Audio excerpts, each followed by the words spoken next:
This is basically Ned Luke, and someone asked him, I don't know how many years ago, asked him what his favourite line from GTA 5 is.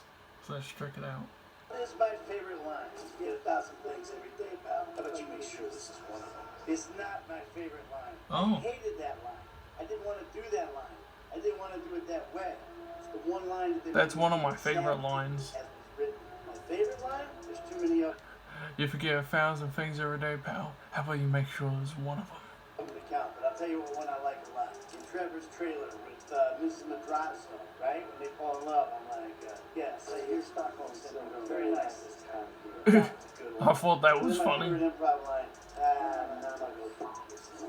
That's another one of my favorite lines. Oh, you must be Michael. Namaste. Nama, go f yourself. Michael! It's one of my favorite lines. I always laugh at that. Ah, you must be Mikael. Namaste. Nama, go f yourself. Michael! I love that. I remember when I first played GTA and I heard that line. Even though I didn't know what it meant, I still laughed.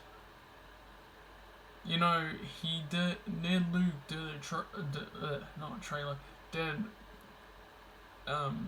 did some advertisements promoting this like computer game thing with Stephen Ogg that plays as Trevor, Troy Baker that plays as not Nathan Drake, that's Nolan North, Sam Drake in Uncharted 4 and 5 Lost Legacy, which I like 4 better. I never liked 5th.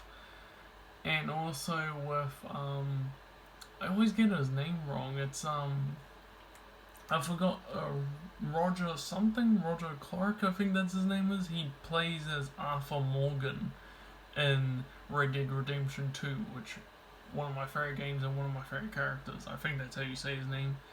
He did it with him, and I don't remember the full name, but I think it's Sean that played as Franklin GTA.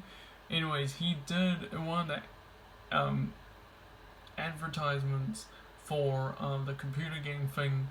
Instead of Nama, go F yourself, because, you know, gotta keep it PG. And, you know, they did references to games and stuff, including GTA.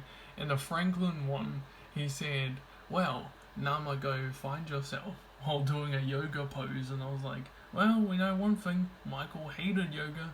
And like at the end, Franklin's like, oh, pick option B. And then he's like, wait, what's option B? I'm not gonna spoil it, but if you guys play GTA 5 and you've picked option B, well, you'll know what that means. Before I start playing GTA, I always picked option C, which was Death Wish. But I replayed the game, got the cars back that I would have, but would pick option A and B just to see where it was. Option A and B, I thought those were, you know, since those are non-canon, meaning they're not actual, I find them a bit depressing. Like, I'm not trying to spoil it, you know, the game's been out since 2013, it's been like a decade. It's, I'm just gonna pause it here. It's sad how, like, it's Trevor, like, you kill a guy, like, yeah, he's a maniac / a lunatic, but, like, you know, he started becoming your close friend. Whereas for option B, you kill Michael in it, and he's, like, not only, like, Franklin's mentor, he was, like, a father figure to Franklin. I don't even know if Franklin had a father, because he did live with his aunt, so yeah, so probably had a father and mother, which I don't know if I know he did, but I don't know where they are in game, but they probably passed or something. One of my favorite lines in GTA 5 is, I'm trying to remember the whole lines, but it's in option C, and Michael says, like, you know what, T? I'm getting too old for this nonsense. I love that line. Anyway, see you guys later. Bye-bye.